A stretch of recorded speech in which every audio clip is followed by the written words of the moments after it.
Eder. Mac. Pallister. Per 1 anno e mezzo la procura dell'epoca ha lasciato scorrere quello che chiamo pseudo-ricerche e alla fine è riuscita solo a dirci che Liliana si sarebbe suicidata. Hanno perfino chiesto l'archiviazione per suicidio, una richiesta che grida vendetta al cielo, per fortuna respinta. Io voglio continuare ad avere fiducia nella giustizia, ma quella fiducia con la procura di allora è stata mal riposta. Adesso però la procura è cambiata del tutto. Spero che questa volta si lavori almeno con un briciolo di serietà in più. La prima cosa da fare, secondo me, è riaprire le indagini su tutto ciò che hanno fatto i diretti interessati e i conoscenti di Liliana in quei maledetti 20 giorni tra il 14 dicembre e il suo ritrovamento. Non è stato fatto un accertamento minuzioso, come doveva essere, sui comportamenti di tutti, ma proprio tutti. E quando dico tutti includo me, il marito, i parenti di Liliana e i parenti del marito. Mettiamo pure, per ipotesi, di voler considerare il suicidio. Io dico che non stava in piedi con i progetti che avevamo davanti. Liliana voleva e doveva cambiare vita, altro che togliersela. Qualcuno gliel'ha impedito, punto.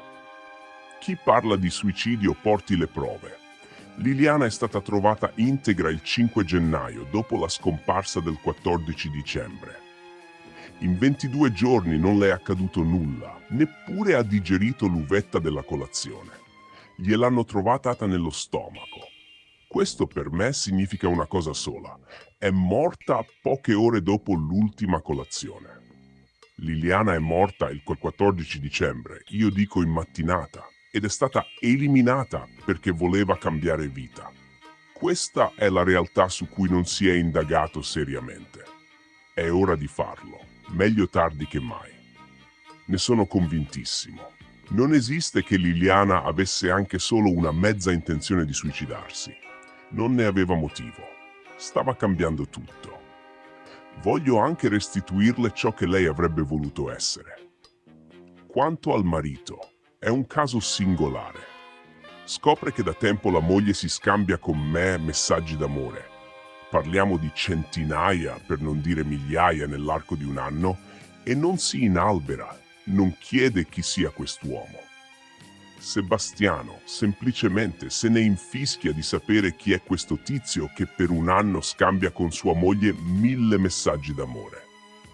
Che razza di marito è? E poi viene a dire a me cosa posso o non posso dire su Liliana. Ma ci rendiamo conto? Liliana non vedeva l'ora di dirlo a tutti, prima ai parenti e agli amici più stretti della nostra relazione. Sarebbe successo il 20 dicembre. Il 19 saremmo rientrati dalla nostra prima gita insieme e dal 20, da quel maledetto dicembre, avremmo iniziato a convivere. Questa è la verità. E l'unico che non si è stupito di quell'enorme scambio di messaggi è stato proprio il marito. Una cosa parecchio singolare, mi pare. Quanto alle indagini, andavano fatte subito. Ben venga, per una volta, ciò che sostiene Sebastiano con il suo avvocato, che le indagini vadano riprese. Bisogna setacciare persona per persona, giorno per giorno, tutto ciò che ognuno ha fatto in quei 20 giorni maledetti. Liliana è morta il 14, ma fino al ritrovamento resta un buco nero di cose da chiarire. Ehi, non dimenticare di iscriverti a questo canale.